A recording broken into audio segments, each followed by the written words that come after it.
Yesterday I taught my roommate how to bench press. Today I'm going to teach him how to deadlift. And when I say he was my roommate of 10 years. No, not 10, 5 years. When I trained at Ohio State and studied at Ohio State. So to come back 5 years later, first time training with him, teaching him all the things I've learned over the years of being a professional powerlifting coach is really satisfying. We added like 25 pounds to his bench press in one session. Good, yeah! Let's go! I'm not sure what his deadlift PR is. We'll ask him, and I'm hoping today goes pretty well. Okay, so the first thing I want to do whenever I'm looking at a new lifter is just like observing what their natural tendency is. For Jordan, it was a really good start, and I really just think we want to work on developing more power in the hips because the lockout was like the slowest, least confident, but the starting position was really easy. You'll see me do this on sumo with conventional as well, but you want to only go as low as you need to grip the bar, because that'll maximize that leverage like we talked about. So trying to stay tight in your hips, sit your hips back, grip the bar like you did, and then you got your quads in there. But then as you, like when you drive, be powerful with it. Like your body's gonna be okay, especially if you hold that tightness. Try to thrust into it. Like really use your glutes and actually thrust like I was doing over there.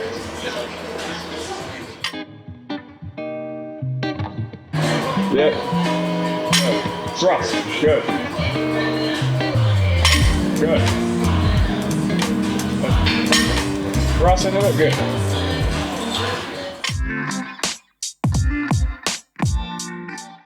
Okay, so Jordan's doing a really good job of creating the upper back tension and hip tension, but usually if that's good and you still don't feel very confident in deadlifting, it's because the bracing isn't as good as it could be. So what I like to do to teach people how to brace with deadlift is to have them brace from the top or breathe from the top and then use that tension that they create from the top and bring themselves down to the bar while holding the tension. Place your hands on your core, it cues you to breathe from your core. So you're gonna, when you inhale, you wanna kind of breathe inwards or outwards, I guess, against your hands. So you're gonna do a little exhale to kind of engage that area like this. And then inhale. And when you inhale, you kind of want to resist the breath in the core, and it's going to kind of feel like you're expanding against your braced abs, right? And it should feel kind of like expanded here. And then you're going to kind of hold on to that from below your chest. A lot of people do when they hold their breath, they hold it in their neck. With deadlifting, you don't need to do that. You just got to go. And like you can still talk, but you're going to hold that brace in the belly. And full, that looks like this. If you get lightheaded, you can do a pressure breath. So you just release some, but slowly, and then re-inhale into the core without letting go of the brace.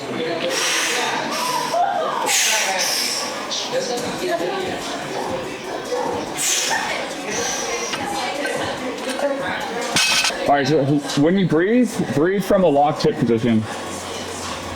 Because what I want you to do is kind of exhale. Good, you see how the ribcage kind of flattens? Now inhale against this, hold it, and then go down.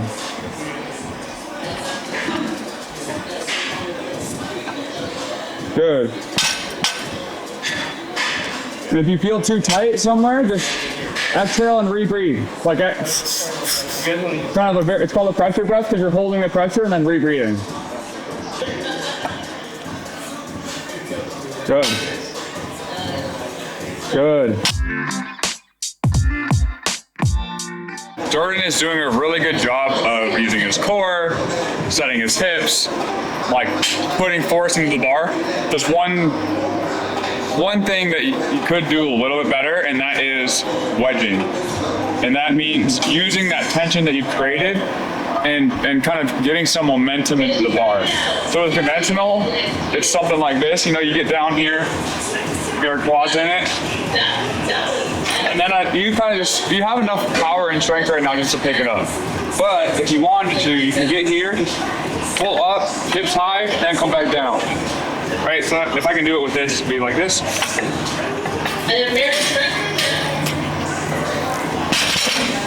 It's that little hip dip. So you hip high, hold the brace, and come in and get the quads back to where they were. That usually gets the hips more involved with the quads. So when you wedge up, you actually can pull the slack up there. And then you hold it when you bring your wood. Because people, what they'll try to do is they'll wedge, and then while they're wedging, they loosen up. So they'll go like this.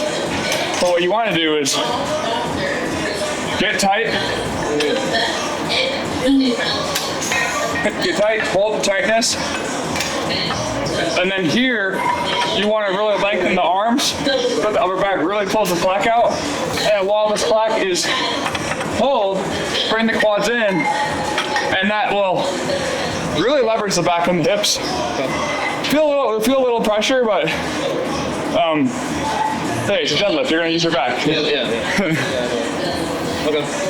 God damn it. For me, bracing has been the biggest thing so far. Yeah? I would lift heavy and then I would start to get somewhat anxious because there was so much weight felt like coming down on my torso and my upper body. I think that kind of just messed everything up, especially my balance.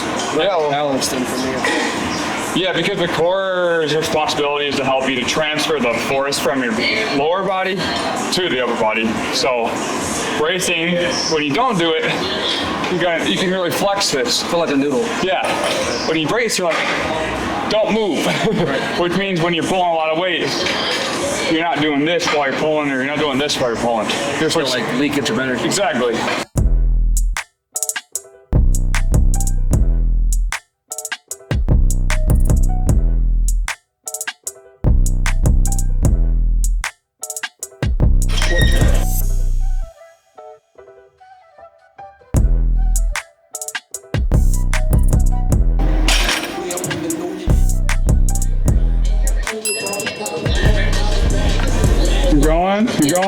Keep going, lock it out. There it is. Wanna know how much it is now?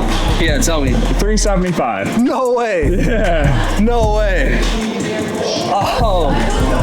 Let's go. Let's go, bro. Dude, no fucking way, bro. I know. This man's the GOAT right here. 100 pound camera. 100 pound PR one day. Like 1 hour training session. This man. Let's go. Book him now, man. Testimonials are out. The squad is done. We don't want to lift anymore. We're tired. We've been sleeping on Jordan's air mattress. I've been cold. I can't believe I haven't lifted today. But we hit a PR anyway. So, success? Success. 100 pounds, dude. Hell yeah. Yeah. Hell yeah.